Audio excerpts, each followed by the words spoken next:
Assalamualaikum warahmatullahi wabarakatuh. Selamat siang pemirsa. EdiNews kembali hadir menjumpai Anda dengan membawakan informasi terkini dan teraktual bersama saya Muhammad Hafiz Pandia dan inilah selengkapnya.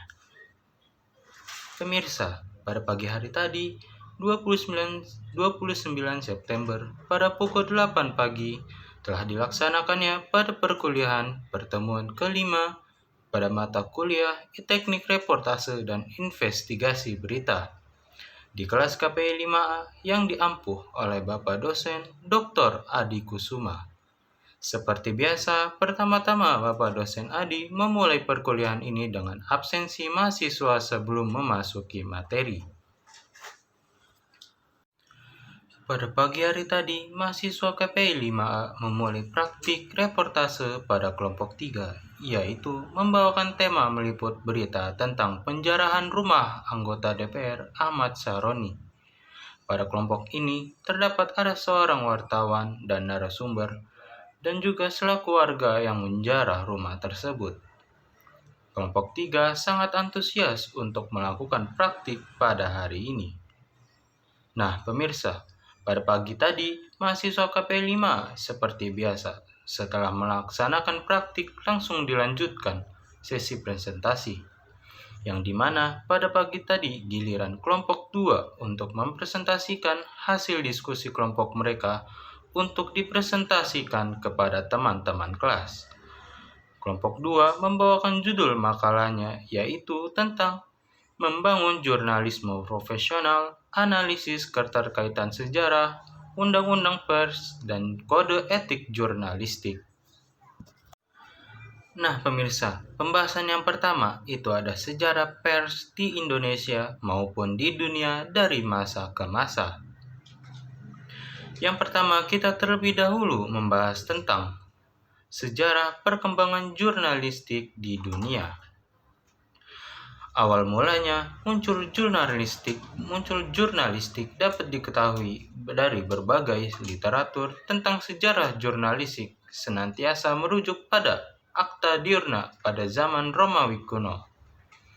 Masa pemerintahan Kaisar Julius Caesar dari 100 hingga 44 sebelum Masehi.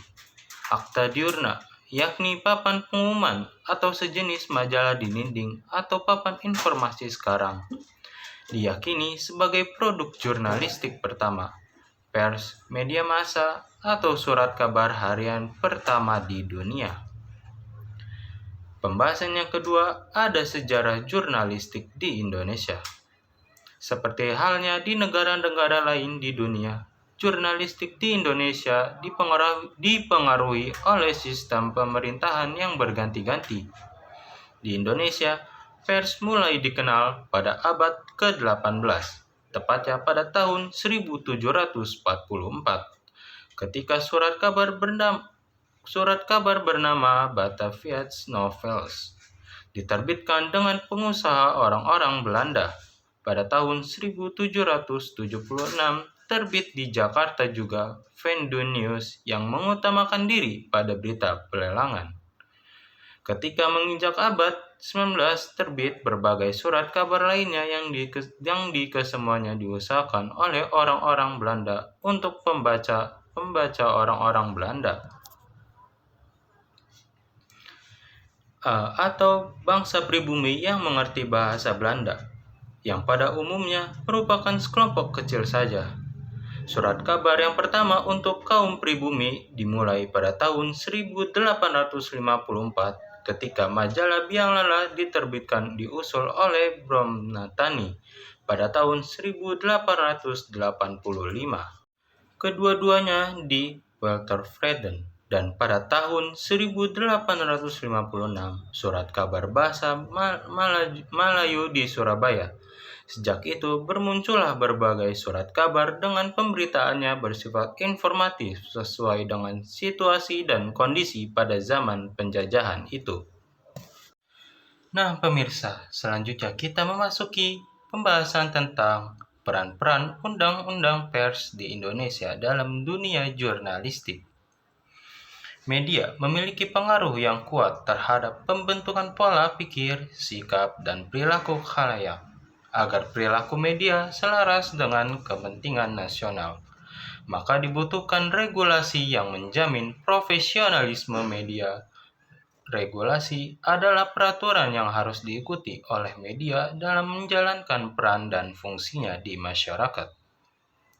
Nah, ada prinsip-prinsip pengelolaan pers di Indonesia menurut undang-undang ini adalah: yang pertama ada kemerdekaan pers adalah salah satu wujud kedaulatan rakyat yang berdasarkan prinsip-prinsip demokrasi, keadilan, dan supremasi hukum. Yang kedua, pers nasional mempunyai fungsi sebagai media informasi, pendidikan, hiburan, dan kontrol sosial. Selain itu, pers juga berfungsi sebagai lembaga ekonomi. Yang ketiga, kemerdekaan pers dijamin sebagai hak asasi warga negara.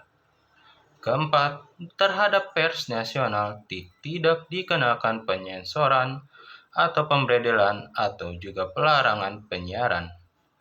Yang kelima, untuk menjamin kemerdekaan pers, pers nasional mempunyai hak mencari, memperoleh, dan menyebarluaskan gagasan dan informasi. Yang keenam, wartawan bebas memilih organisasi wartawan. Wartawan memiliki dan menaati kode etik jurnalistik. Dalam melaksanakannya, profesinya wartawan mendapat perlindungan hukum. Dan yang ketujuh, setiap warga negara Indonesia dan negara berhak mendirikan perusahaan pers. Setiap perusahaan pers harus membentuk Badan Hukum Indonesia. Perusahaan pers memberikan kesejahteraan kepada wartawan dan karyawan pers dalam bentuk kepemilikan saham atau pembagian laba bersih serta bentuk kesejahteraan lainnya. Penambahan modal asing pada perusahaan pers dilakukan melalui pasar modal.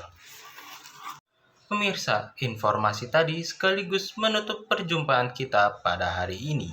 Saya Muhammad Hafiz Pandia, pamit undur diri dan terima kasih. Wassalamualaikum warahmatullahi wabarakatuh.